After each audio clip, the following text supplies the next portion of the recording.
Машинама отырып, тамақтануға бардық. Тамақтануға барғаннан кейін настроениең жоқ па дейді.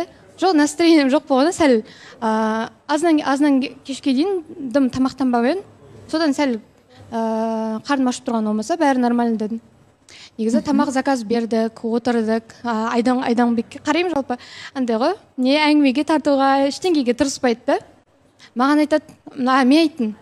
Жалпы сен жігітсің ғой, мен қызбын, сен маған келіп тұрсың, сен бір сәл ашуға тырыспайсың ба, жалпы интерес бар ма сендеріндей, бір стараться етпейсің ба десем, маған айтады, сен өзіңді биік қойып тұрсың дейді, сен сонда өзіңше болып тұрсың ба дейді маған.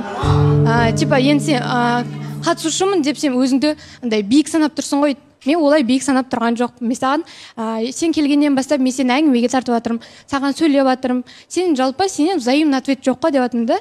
Сенде бір қызығушылық маған деген бір сөйлеу, ештеңе жоқ та. И одан кейін барып, ондай емес деп жатырмын да. Мен үйтіп өзінше болатын болсам, мен саған даже жазбайтын да, звондамайтын да едім ғой. Мен саған жалпы стараться етіп жатырмын деген сияқты айтқан болатын.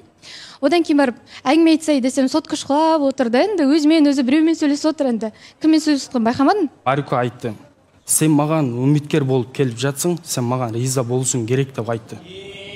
Сен риза болуың керек. Мен осыншалық, саған тоқтасаң, жоқ, тоқтасаң, сен шынын айттың ба? Сен шыныңды айт. Алла тағала. Жоқ, Мариям, тыңдап алайықшы, Айданбек. Ол қай кезде? Ол кездесуге барған кезде айтылды. Кездесуге отырған жерде осылай айтты. Сен маған риза айтуың керек, мен саған кездесуге шығып жатырмын. Осынша келіп жатырмын. Кездесуге шыққаныма рахмет айт дегендей болды ма әңгіме? Ол әңгіме қайдан басталды? Жөніне отырып сөйлесіп жатқан кезімізде осылай айтты.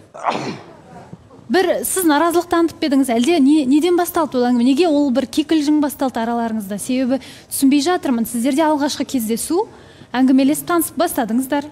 Әлде сіз айттыңыз ба? Алматтың қандай қатысы бар деген сияқты сұрадыңыз ба? Жоқ, ештеңе сұралған жоқ, жай ғана әңгіме. Мариям, сіздің тарапыңыздан менің шыққаныма рахмет айт деген әңгіме айтты ма? Жоқ, мен бүйтіп айттым. Жалпы сен жігітсің ғой, мені ашуға тырыспайсың ба жалпы дедім де. И мен сені ашуға басынан бері тырысып жатырмын, бірақ сен ашылып жатқан жоқсың. Сенде де маған деген бір интерес болу керек қой. Жалпы сен келіп тұр биік қоятын болсам, мен саған даже кездесуге шықпайтын.